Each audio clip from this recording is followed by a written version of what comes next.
नमस्कार उत्कली चैनल आउ एक परिवेशन को आपण को स्वागत करुच्ची। भाषा साहित्य संस्कृति को नहीं अनेक उपस्थापन बा कार्यक्रम यही चैनल विगत दिन मानक दिया होईची। सही क्रम रे आजिर यही उपस्थापन आम भाषा आम साहित्य को नहीं जो माने विभिन्न प्रतियोगितामूलक परीक्षा देउछंती चाकरी आशायी पिला माने सेमानंकर जो सबू प्रश्न सबू आसूची आम भाषा को नहीं सेहीपरि एक प्रश्न जार उत्तर सहित आजिर उपस्थापन रे पिला माने देखिपारिबे एवं आशा करे सेमाने निश्चित भाव रे उपकृत हेबे एवं चाकरी पाई योग्यता हासिल करिवे।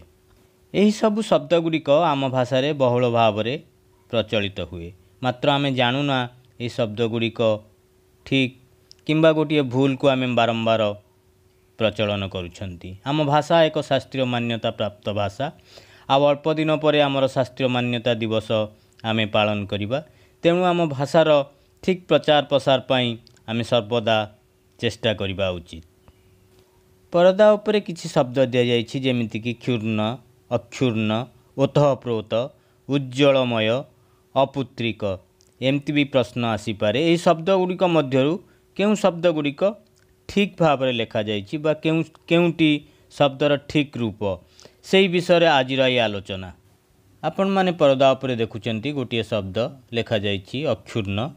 एही शब्दर व्युत्पत्ति हेउछि अ खुद युक्त त एठारे र कौनसी उच्चारण नाही बा नामगंध नाही तेणु रेप आसीब नाही किंतु ओडिया रे वर्ण स्वर्ण पूर्ण परि रेपयुक्त बहु शब्द अच्छी जहाकू सहजरे उच्चारण करी हुए तेणु अक्षुण्णर व्युत्पत्ति प्रति दृष्टि न देई बहु लोक ताकू सही परि रेप देई उच्चारण करती एवं लेखन्ति तेणु ठीक शब्द हेब क्षुण्ण अक्षुण्ण।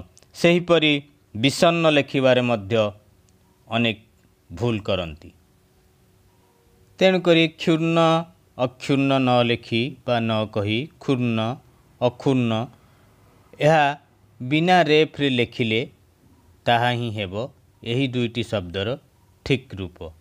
सेहीपरि आउ गोटे शब्द हेउछि आमे कहिताउ ओतप्रोत बा ओतःप्रोत लेखिला बेले ओतःप्रोत लेखिताउ तरे गोटे विसर्ग दे आमे लेखिताउ प्रकृत रे यही शब्द को आमे न बुझी एमती भाव रे लेखिताउ। प्रकृत रे शब्द हेउछि ओतप्रोत लुगारे लंब बागरे थिबा तानी सूता को ओत और ओसार बागरे थिबा भरणी सूता को प्रोत कुआ जाए। एही दुई प्रकार सूता लुगारे जेपरि अंगांगी भाव रे जड़ित होई रही थांती सेहीपरि घनिष्ठ संपर्क को ओतप्रोत भाव कुआ जाए।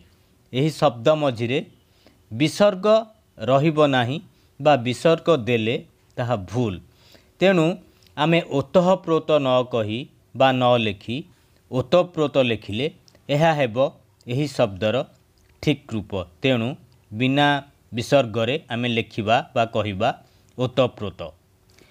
गोटे भल शब्द प्रयोग करने को जाई गोटे भल शब्द लेखिबा को आउ कहिबा को जाई आमे गोटे भूल शब्द कहि दियंती बा लेखि दियंती कारण आमे जेतेबेले शब्द को बुझिले आमे जानिले तरे विसर्ग रहिब नाही यह हेब ओतप्रोत। एही ओतप्रोत लेखिले यह हेब ठीक रूप बा शब्दटी ठीक। विगत दिन मानकर एहीपरि ठीक भूल शब्द को नहीं अनेक उपस्थापन तथ्यर सहित दिया जाइछि एही चैनल ले आपण माने चाहिए पुराना वीडियो गुडी को देखि परिबे एवं एही शब्द गुडी विषय रे किछि जानि परिबे जहाँ आपण को निश्चित भाव रे साहाय्य करियो बोली आशा। सेहीपरि आउ गोटे शब्द हेउछि आमे व्यवहार करिथाउ जा हेउछि अपुत्रिक। आमे साधारणतः कहिताउ से हेउचंती अपुत्रिक माने तांकर पुत्र नाही जार पुत्र नाही ताकू आमे अपुत्रिक कहिताउ।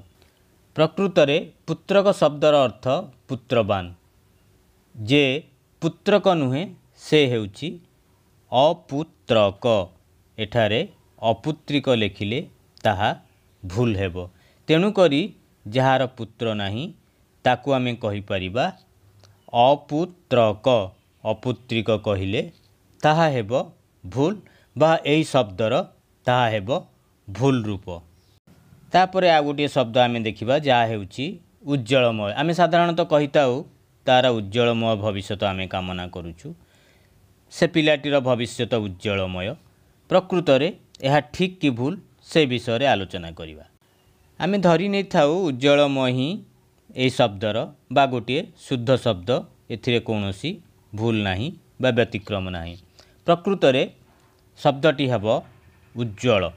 साधारणतः विशेष्य पद पर मय जोग करा जाए, यथा जलमय, दुःखमय, शांतिमय प्रभृति। उज्ज्वल परी एक विशेषण पदरे मय जोग कले भूल हेब। तेणु आमे कहि परिबा तांकर भविष्यत उज्ज्वल। केवल उज्ज्वल लेखिले ही ठीक हेब। तेणु एबेठारु उज्ज्वलमय न कही आमे कहि परिबा उज्ज्वल, तांकर भविष्यत उज्ज्वल।